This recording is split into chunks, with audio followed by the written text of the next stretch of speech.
I'm John Batchelor with Mary Kissel, the editorial board of the Wall Street Journal and the host of Opinion Journal at WSJ Video. If this was 130 years ago, Mary and I would be covering Tammany Hall, the wigwam, the big gang that ran New York once upon a time. Well, it no longer exists. It's no longer... Are you sure, John? Yes, I am. The wigwam is broken up into little wigwams everywhere. They're all around us. They're volunteer wigwams. They're self-generated wigwams. And a wigwam correspondent, someone who watches wigwams, a wigwam critic, joins us now for the year in review of the New York City and the New York State operation, the machine, or there must be a modern metaphor. This is the social media of how it's done in New York City, City Hall, and Albany, especially at the governor's mansion. Harry Siegel, the editorial board of the New York Daily News, as well as a columnist. Harry, a very good evening to you. All right, wigwam critic. Mayor de Blasio comes out of the reform wing of the Democratic Party Progressive. His year, especially in reflection, 2015. You write, most discerningly in the New York Daily News, it's printed, so I'm going to repeat it, a wonderful combination of words. You call the mayor a hectoring windbag. But meanwhile, he had a good year. Explain, please. Good evening to you, Harry. Good evening, John. So we've had 2 years now of Mayor de Blasio after 12 years of Mayor Bloomberg, which is an unnaturally long time. You know, we have term limits for starters, and that didn't end up happening. And all this weird delay occurs, and we have this incredible snapback all the way to John Lindsay in a bunch of ways. And liberals are running New York City in full. There is no outside power. The progressives who've been waiting 20 years to reclaim City Hall are there. And so far, they've managed not to blow everything up. And de Blasio, who people thought was going to be a fantastic political operator, but weak on policy, has been pretty good on policy, but has been a political disaster. He's infuriated and alienated the governor, the Democratic governor, Andrew Cuomo, who he needs, and he's pretty much dead to the state Senate, which is run by Republicans. And most significantly, in some ways, most New Yorkers simply don't like him, and that impression doesn't seem to be a passing thing. It seems to be sunk in. Well, Harry, at the same time, it's hard. voters still love him. Harry, it's hard to like a guy who can't show up to memorial services on time. It's like he couldn't care less if he was mayor or not. There's a learning curve, right? And he did a bunch of incredible unforced errors early on, showing up late constantly. Working out at the gym when police were when police officers were in the hospital, constantly returning to Park Slope. It was all a little absurd. But he's actually gotten a handle on most of that in the second year. What's happened instead is, in the first year he won big in the general election, right? New York is overwhelmingly Democratic. So he wins with nearly 70% of the vote. So he says, I've got this huge mandate. In a low turnout year, Harry. In a low turnout year. In an incredibly low turnout year. So he's basically mayor on the basis of 750,000 votes, or less than that, in a Democratic primary among core Democratic voters, and that's who he's speaking to. And the rest of the city has heard a lot of what he said, and they don't like it. And he's trying to correct course. He had a big breakfast today in front of Albany, this business association, where he basically said, look, the homeless in Manhattan, the street homeless, we're going to roust them. He didn't put it that way, but he sort of made it clear after 2 years of denying that there were more homeless on the street, which every New Yorker saw, which his own police commissioner. Wait. The scales have fallen from his eyes. There must be money in it, Harry. About the money. Where's the mayor going to get the money? You tell us that there's trouble with Albany. Does the mayor have a new source of income?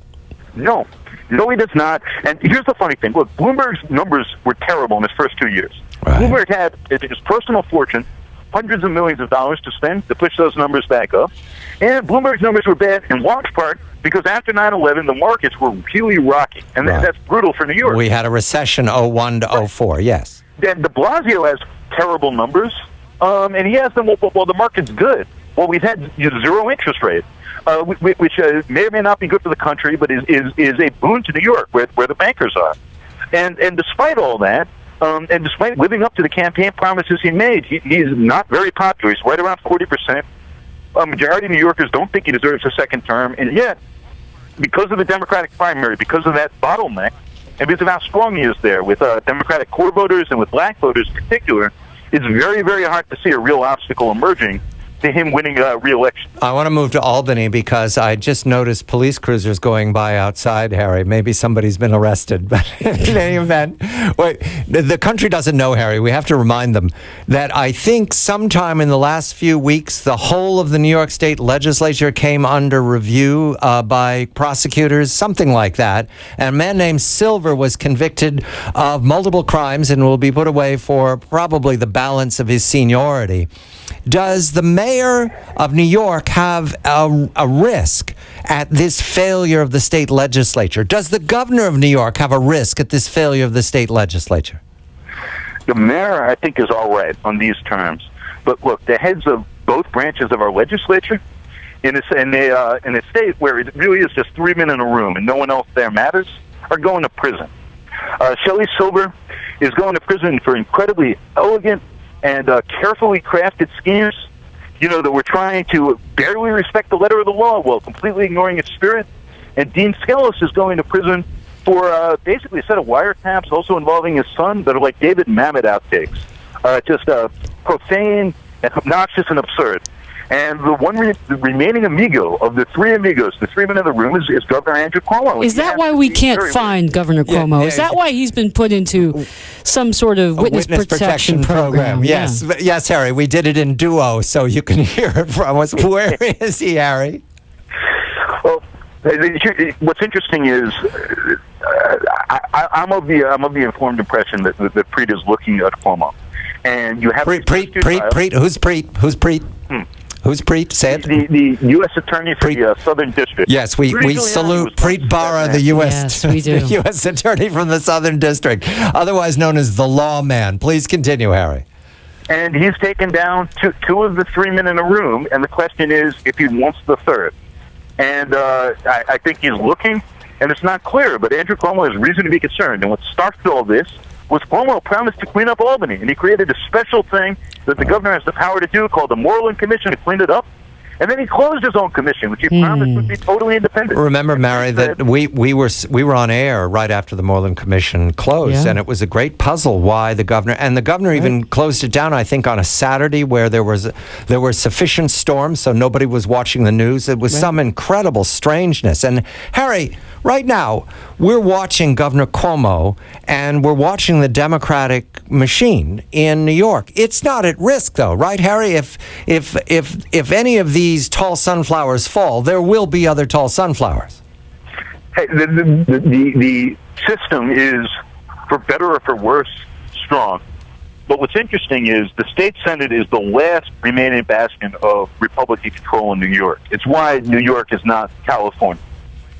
And at some point, not right now, but it's coming, that's going to change. The reason de Blasio at core is having such a terrible second year is he tried to use his big win and this idea of himself as a national transformative figure to flip the Senate. And when that failed, he's dead to the Senate. And until it flips, they're not going to give him anything. But at some point, not too far down the road, it will happen.